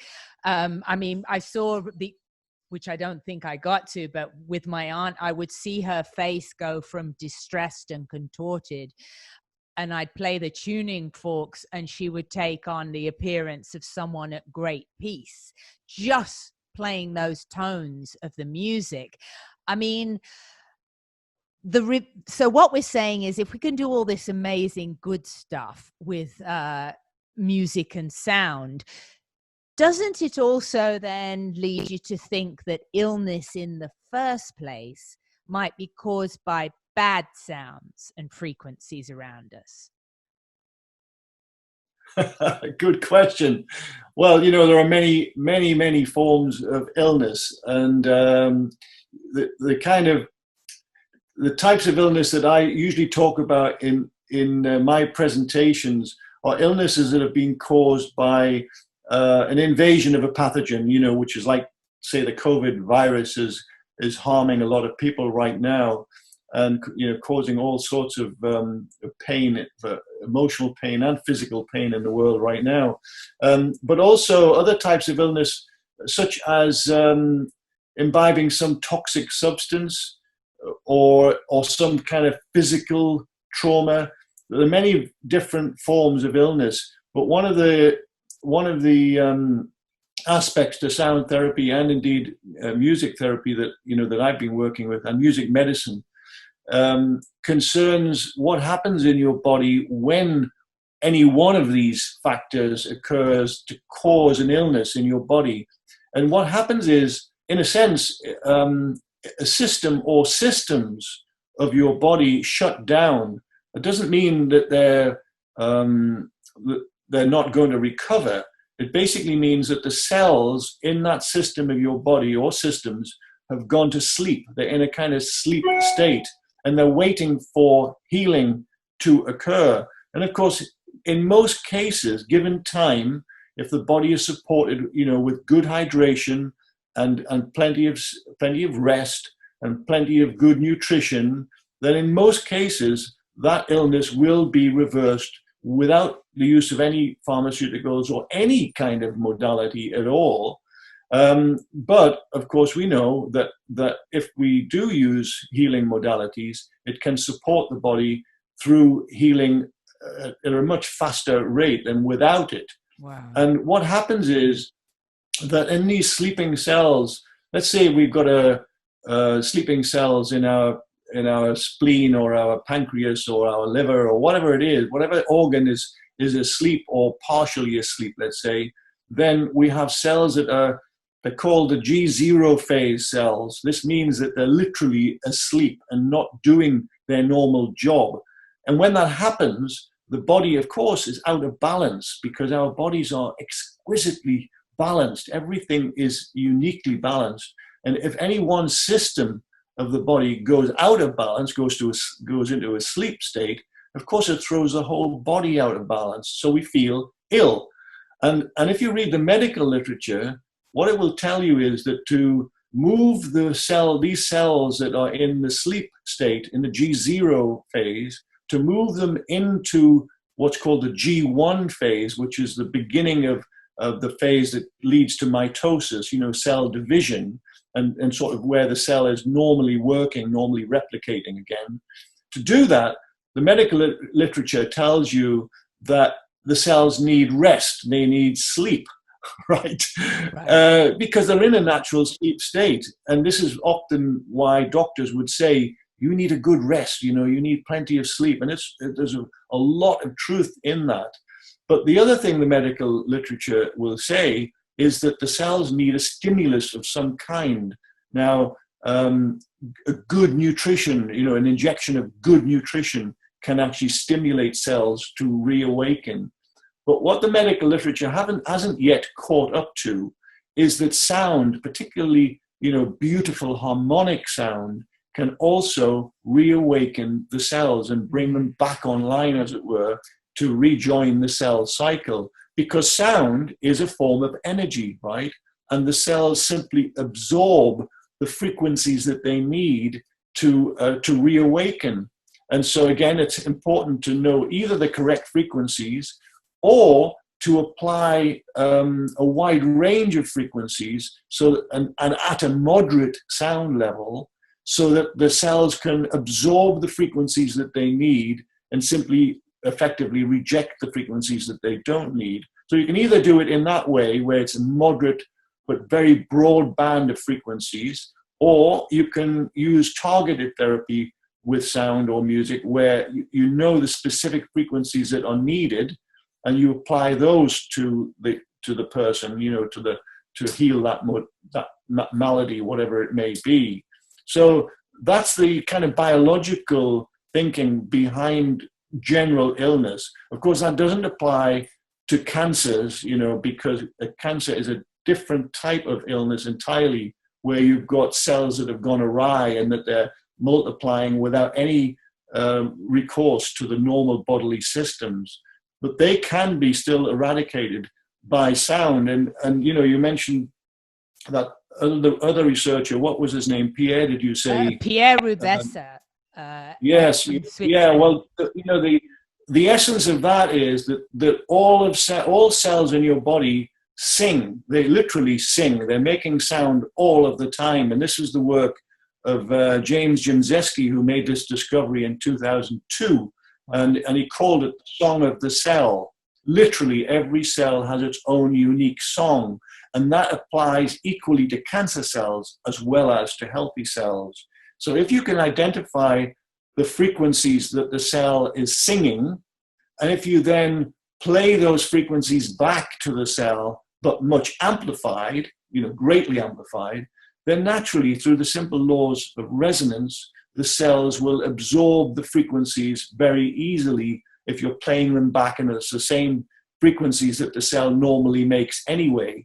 And that's how it's feasible to actually destroy a cancer cell, for example, simply by listening in to the sounds of the cell.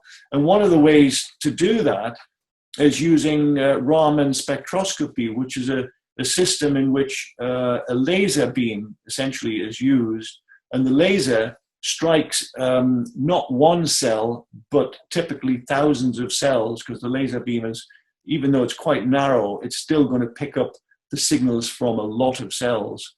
And what happens is the cell membranes, literally the outer cell membrane, is vibrating with the sound of the cell, with the song of the cell. Like the opera, like opera singer. Yeah, basically, exactly. That vibration is going to modulate the laser beam, just a tiny amount, but that tiny amount of modulation in the beam can be picked up by a special kind of diode, which literally a detector, basically, that's detecting the modulation. And then it can be sonified, in other words, turned back into sound, because it starts off as a vibration in the light, which is simply, like I say, the laser beam being modulated by the cell membrane. And then it's sonified, brought back into the realm of sound. Then that sound can be easily amplified and fed back into the cells to simply cause them to absorb way too much energy and therefore die. Of course, using that system, which I know is in development now in the world, and it's a great thing, but you would not be able to eradicate a tumor like quickly. You'd have to do it very slowly. And the reason for that is because if you start killing millions of cancer cells, it's producing a toxic environment in your body. Your body needs time to mop up, that toxicity.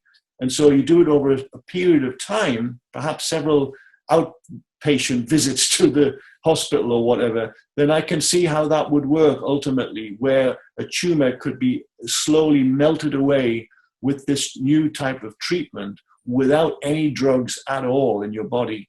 And that's a wonderful day that when that comes, that will be a wonderful day. I mean, it already feels so late. Like, why don't we have this now? He figured out in 2002 that the cells are making the sound, and we already know for God knows when that a lady singing the operatic note, when the crystal glass matches the frequency of her voice, it can't cope and it smashes. So we can understand then, if we fire the same frequency that the cancer cell is at and fire it back at it, it destroys it. Which, by the way, is one of the conspiracy theories of 9/11, about how the towers were brought down. I've heard, as it's circulated the internet, about sound, that sounds can bring down buildings. But I digress. So it just makes me think, like, why isn't this front page news, and why isn't everybody trying to do this before they go and do terrible chemo, which kills the good cells as it's killing the cancer cells? Well, I think you know the reason for it, don't you? Surely, I guess you know why. I guess so. It's money, so. A lot of money. All the listeners, exactly. Money is at the root of it all, unfortunately. But I still think it's unstoppable. I really believe that this new technology will eventually be permitted in the world.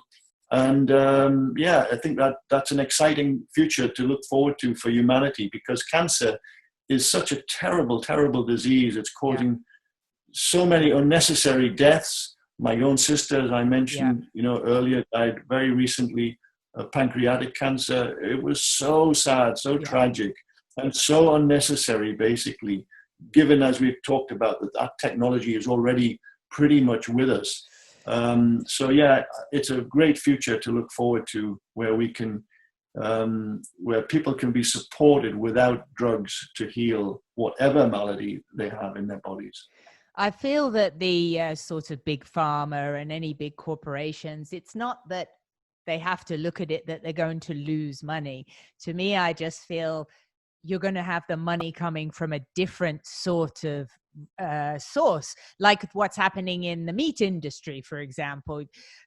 more and more people are becoming vegetarian and vegans. So some of the places are starting to make veggie burgers and vegan burgers because it's what people want, supply and demand. When Walmart, as someone said, they started to sell organic milk, not because they thought, let's make the population healthier. That's what people were asking for.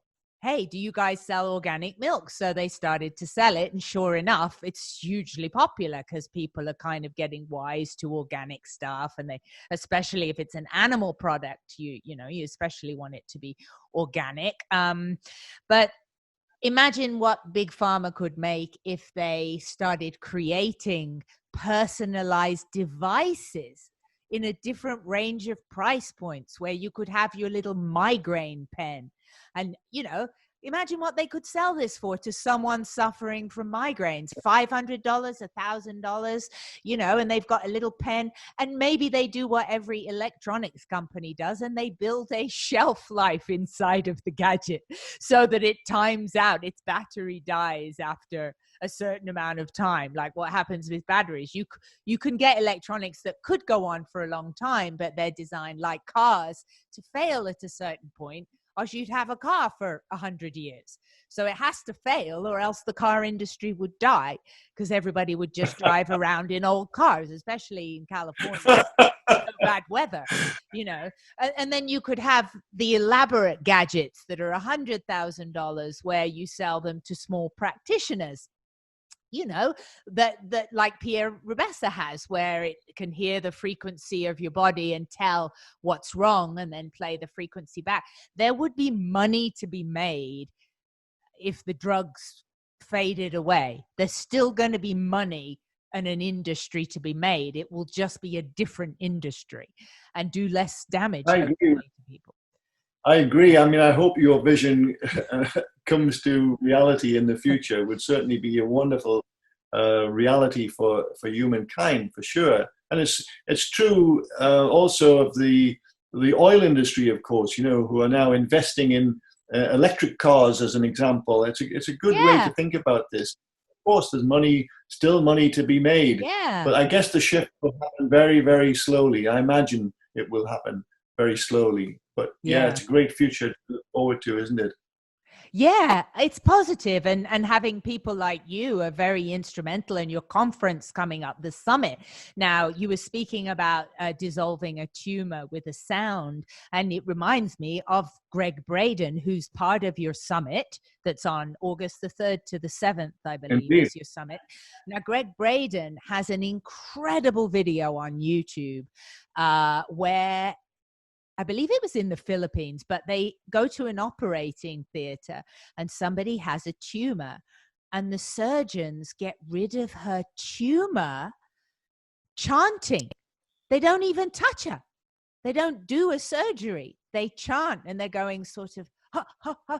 And they have the camera on the tumor, and it dissolves. And Greg Braden had, years ago, I watched about a 6-hour conference that he did, which I'm sure is still on YouTube, a giant presentation. And he shows the video. Now that Greg was saying at the time that he believed that because everything has a frequency, so music does, that so does thought and intention, which I guess is something that people like Lynn McTaggart also have written a lot about. Greg was of the belief at the time that it was the power of sort of prayer that was dissolving this lady's tumors. But what if it wasn't the prayer? What if it was their voices going, ha, ha, ha, ha? Because I'm sure they were doing that. They were making noises. So, and it was right there on the camera. I mean, everybody will have to look for themselves, because I'll be honest, it's really hard to believe. You watch a tumor dissolve. I saw it myself, actually. Yeah. I did see that video. Yeah. And it is extraordinary. And I actually don't have a hypothesis even as to how that is possible, especially given what I've just been saying about toxicity in the body. If you have a tumor and you were to melt it away almost instantly, as in that case, the levels of toxicity in the body would be huge. So I don't understand it.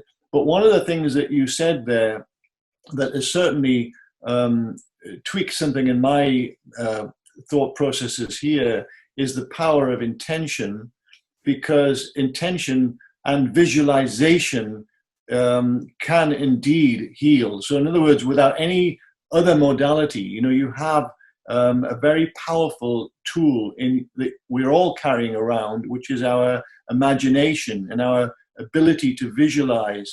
And the reason I'm bringing this up is because Annalise, my wife, I think you know this story, but basically Annalise was diagnosed with scleroderma many years ago, about 20 years ago now.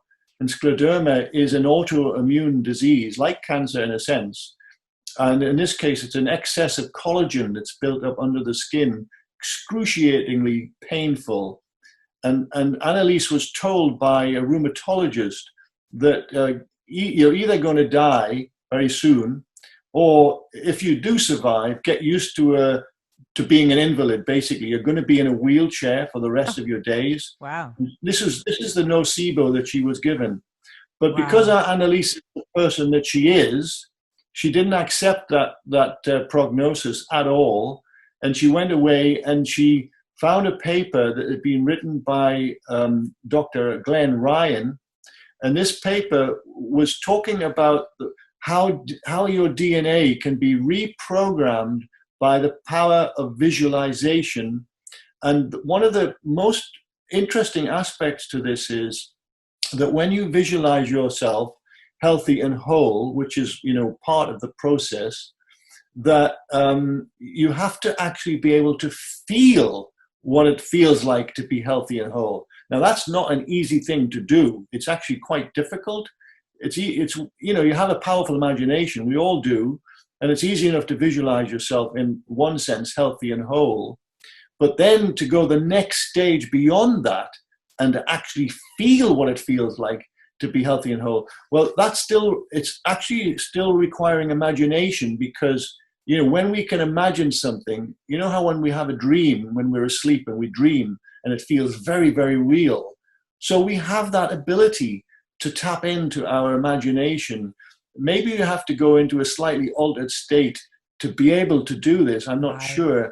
But what I can tell you and all the viewers is that Annalise healed herself of this incurable disease within literally a few months. Wow. And when she went back to the rheumatologist and they did various tests on her, they said, well, what are you doing to reverse this? We've never known anyone reverse this disease of scleroderma. What are you doing? And when she told them, they didn't want to know. They thought she was taking some pill or something. And when she told them that she was using these techniques of Dr. Glenn Ryan's to visualize herself healthy and whole. In other words, when you do that, you are reprogramming your DNA and you're reprogramming your cells in this way to rid yourself of the disease, whatever it may be. And in this case, scleroderma is a terrible, terrible disease. And she was in excruciating pain. One of the key components, by the way, is what she did take from the clinical people, medical people, was painkillers. And that's very important. And the reason is because if you're not taking some painkiller, say you have a really severe pain, and you're not taking something to mediate it by whatever means, then you can't think straight. You need to be able to think straight in order to do this process of visualization. Yeah. And so you need some kind of mediation of the pain. Anyway, Annalise did take some very strong painkillers, but that was, the only thing. And then after that, she used this really powerful technique of Glenn Ryan's, and within a few months, healthy and whole, and has been ever since. So that's, one of the ways that you can heal without any kind of drug, any pharmaceutical at all, and without any other modality, just the power of your own mind, basically. Right. But of course, it takes great dedication. Annalise worked many hours a day on this process of visualization. And you can't. Yeah, go ahead. Glenn Ryan's. I'm assuming that there's Glenn Ryan. Ryan is spelled R-E-I-N. Oh, right. And R-E-I-N. and recently Annalise gave a presentation to Robert Gilbert's conference. He's had the Vesica conference very recently, and Annalise gave a presentation to that conference online, kind of an online conference, and to help support anyone basically who has a severe illness and wanted to learn this technique. So again, it's a great gift to the world, to be able to share something like that we know for sure really, really works. That's amazing. But it's not everyone.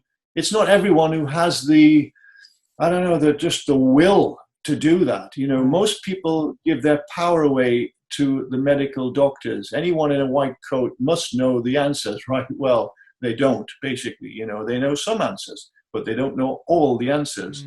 And that's why so many people are dying of so many illnesses, because they don't have all the answers. But there are lots of ways to support our body to health, and Annalise has used one of those very powerful methods, and then of course all the work that I'm doing with sound therapy and music medicine and so on. That's another powerful way to support the body through illness. Right. Now, by the way, you were talking about John Below and his tuning forks. Yes. Also in the Shift Network Summit is Eileen Day McCusick, and she also uses tuning forks, but in her case, she uses them to tune what she calls tune the biofield. And we were actually present. Annalise and I were present with Eileen Day McCusick in South Africa a couple of years ago at Michael Tellinger's conference, and she gave a great presentation. So I'm actually particularly looking forward to hearing Eileen Day McCusick's conference on the Shift Network. I think that's going to be a great presentation. Now, very important is, how do people sign up? I know it's for free, which is incredible. Is it your website? How can people sign up for the summit? Well, just Google it, basically. If you Google Shift Network and go on their website, you will see a kind of rotating banner of all the different presentations that are coming up. And this particular one on sound therapy is clearly shown. Okay. And as this rotating banner scrolls past you, you just literally click on the one that's saying Sound Therapy Summit. And sound healing, they call it, Sound Healing Summit. Just click on that, and then it's free to register, as you say, and it's a really great gift that they're giving to the world. I'm really delighted that they're doing that for free, because usually they're chargeable, right? Oh, and yes. In this case, it's entirely free, which is a really wonderful gift. I mean, I've seen things like this before, and they're hundreds of dollars. Oh, yes. Yeah, absolutely. Hundreds of dollars. So I'll put a link on thegreyescape.com with our episode. I'll make sure I put a link to that.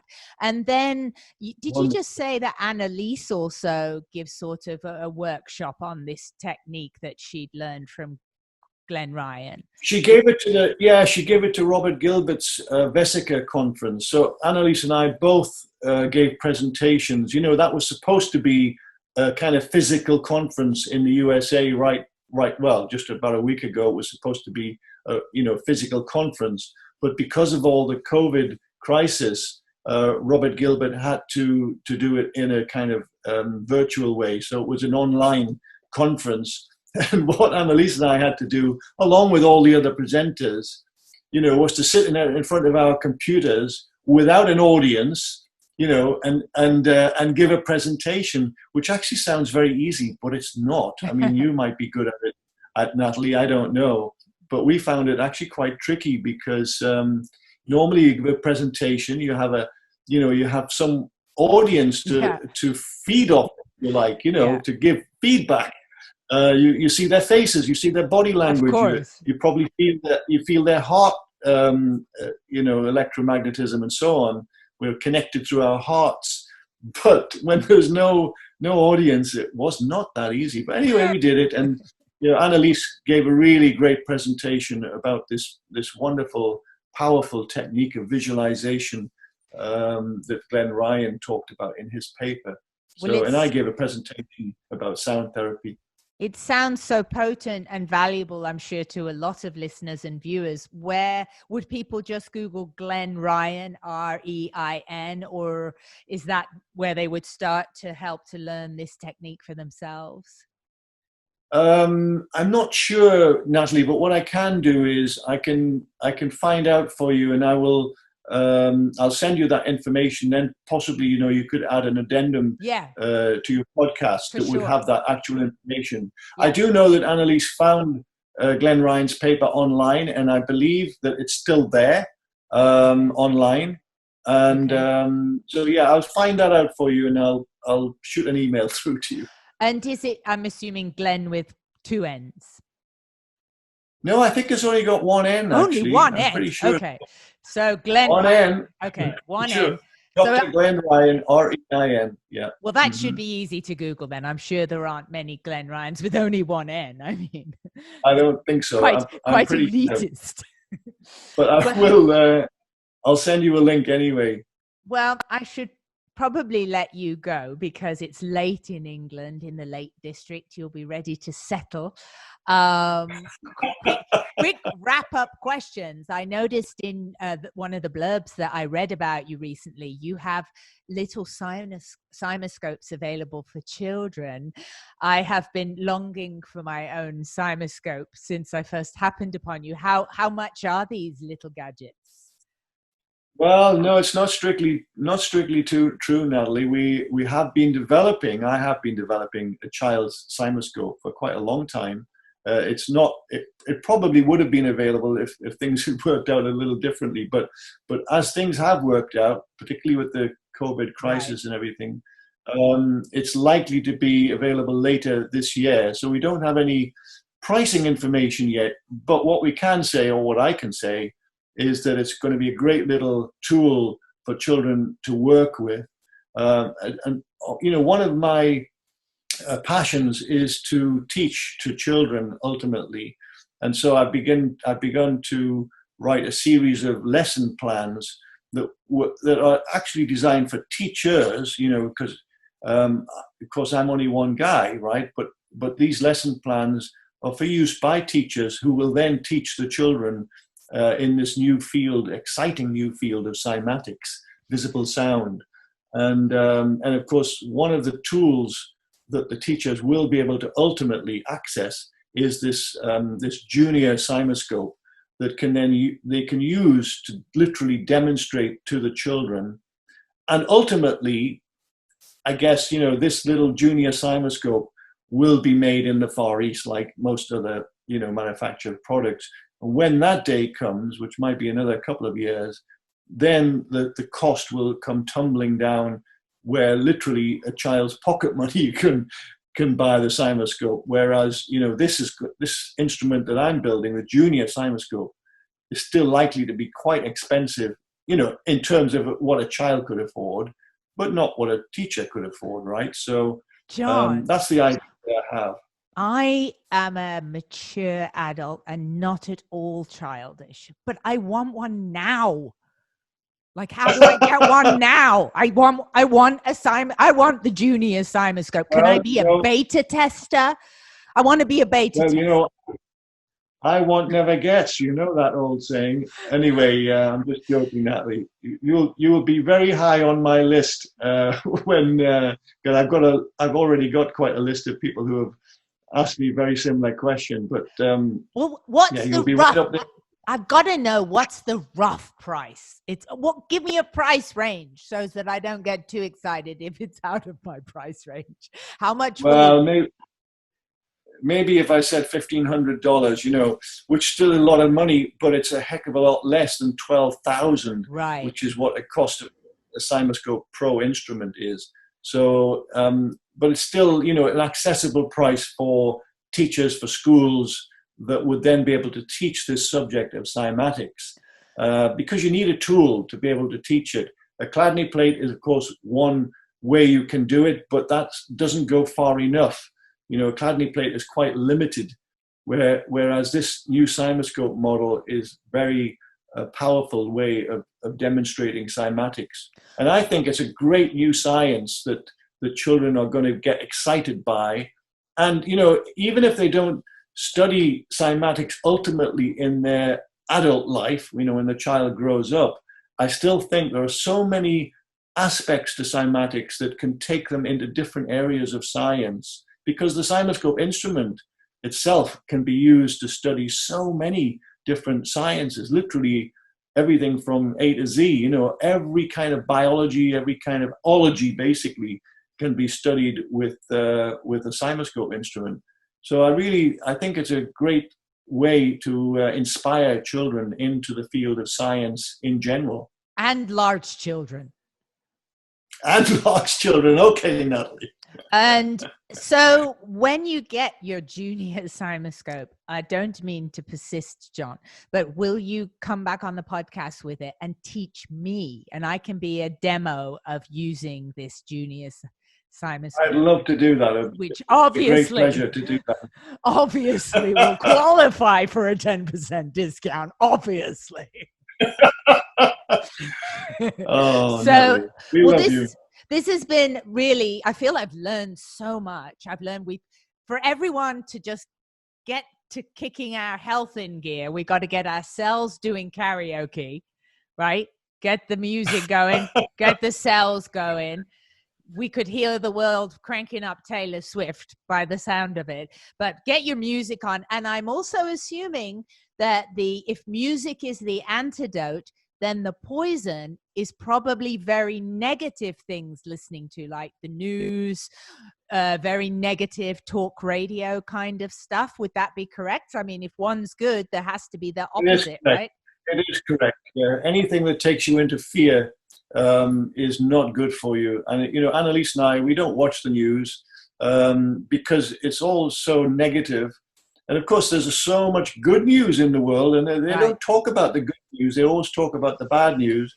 You know, that's not to say that we are completely cut off from news. You know, we do read the headlines that come to us on our iPhones or whatever. So we see the headlines, and if there's anything that we really do need to know, we will, of course, look into it. But other than that, we don't watch the news because it is so negative. Yeah. And but listening to music, even while you're doing the housework, you know, whatever. Yeah. If you've got music playing in your home, then that will help to keep you in joy and out of this fearful state that is, you know, so suppressing of our immune system. So music is very powerful medicine. I know we only have a little time left, and I wasn't sure if I'd have time to tell you, and I certainly don't want to get into detail, but since you opened up about losing your father and the grief you've been going through, I've been going through PTSD quite badly. And it's part of why I try and play the piano, because the music soothes me. And if there's certain topics that trigger, which I used to, as a stand-up comedian, completely make fun of millennials and being triggered. And now I've learned how terribly debilitating it can be to really be triggered with something traumatic. But the music, playing the piano, has really soothed me. And I've had quite violent shaking, and even the thought of it was uncanny when I saw your cymatics in Times Square, because even there was something in Times Square that had been a trigger for me. And it was lovely to see your art and your beautiful sound imagery. Like it's the antidote to the trigger. Yes, the balm. It's balm for the soul. And the balm for the soul. And so to just speak from personal experience, the power of music and of speaking positively about positive things. How do we move through these situations? And just like yourself, trying to avoid an onslaught of news. Yes, you want to check in to know what's going on, but avoiding that addiction to the news where your body's bombarded with just to live in a state of fear, which is so bad for our health. So I just wanted to share that personally, my own way that music is impacting me and helping with a recovery, you know. That's wonderful, Natalie. I'm so glad to hear that you're using music to move through your PTSD. And it's so very, very healing. And particularly, of course, in your case, because you can make the music yourself, which Yeah. I guess has an additional therapeutic dimension when you can actually make that music yourself. So yes. Yeah. Well, you know what's interesting too is I have a digital piano behind me. I've got a couple, a Korg and a Roland, and I love them. But one of my friends who gave me a few piano lessons before COVID, she said, if you're sensitive to frequencies, Natalie, and you enjoy them, try sitting by a real piano and playing. And as coincidence would have it, there was a sale down the street and there was a piano, and we lugged it down the street. $125, a piano from 1911, ivory keys and everything. This beautiful wooden piano. $125. We hauled it down the street. And I play this piano, and the sounds go through my body from this wooden piano, and it is such a different experience. Just the thought of playing that wooden piano soothes me and puts me in a calm Oh, how wonderful. Yeah, much different than playing digital. Yes, it is. Natalie, we have a dear friend in Florida who is he's called Dan Kohler, and he and his wife Jonah, they are piano technicians, and they actually rebuild pianos, pianos that are very aged and need severe attention. They take them apart and they rebuild them. And one of the things that Dan discovered many years ago was that his pianos, or their pianos, he and Jonah's pianos, have great healing benefits for people that are coming by. And so they now play their pianos. It was getting to the point where they couldn't get on with their work for playing the pianos for people. So now they fitted what they call player pianos, where the piano plays itself from an automatic mechanism. Yes. But nevertheless, it's the real sounds coming from the real strings. Yes. And these sounds are so beautifully harmonic. You're being bathed in a myriad of frequencies, but the frequencies are all harmonic frequencies. So they're all beautiful for your cells. And because pianos never create really, truly loud sound, they're always moderate sound levels, you can imagine how your cells and your body are soaking up all those beautiful harmonic frequencies. And literally, it's food for the cells. It's a type of food. So anyway, they've had really great results with healing all sorts of maladies, that their friends have had coming by and spending time, with their pianos. So yes, I can understand how you must be enjoying that healing process. So wonderful. So grateful. As I'm grateful so much to this big chunk of time that you've given today to the podcast. It's so lovely to see you. We've had a really fun time, haven't we, chatting? Yes. Just like before. And I wish you healing with your grief, because I know what it's like. Yeah. And I hope you get that signal. Thank you. I hope you get yours, and I hope Jason gets his. Yeah. All right. Well, take care, and I hope we see you soon. Bye. Lots of love. Bye-bye. John Stuart Reid, thank you again for being on the Grayscape podcast. I found that incredible. I don't know about you guys. I am thinking, what music would my cells most like to listen to so that my cells can shake their own little booties? Time to get your records out. Get your records out. We always knew, though, didn't we? We always knew that playing music and listening to music made us feel better. We just didn't know why. And now, John has just explained why. You're healing yourself. You're fighting off stress, fear. A lot of that in the world right now. For those of you who want to try the technique that John's wife, Annalise, employed, again, that name to Google was Glenn Rein. Glenn with one N, R-E-I-N. And I wasn't expecting to go so much into the afterlife. I did find that a somewhat uncanny coincidence, just given events from my own life and surrounds. And I think it's one of the most beautiful things about science is when there can be basket weave overlaps between science and spirituality. I think it's just awesome because it's gathering people's minds from across the spectrum of beliefs in our world. You think one way, well, maybe other people's beliefs overlap with yours a little too. That's all I have to say. I'm just really grateful to be able to share this incredible information with all of you. I'm grateful for you for listening, and help me spread the word. Tell your friends about The Grey Escape with Natalie Gray. If you're an iTunes user, mega bonus points. Whoa, the frequencies will be popping if you were to give me a review or a rating on iTunes. I think all frequencies will be set to 11 if you do that. Thank you, guys. I wish you much healing.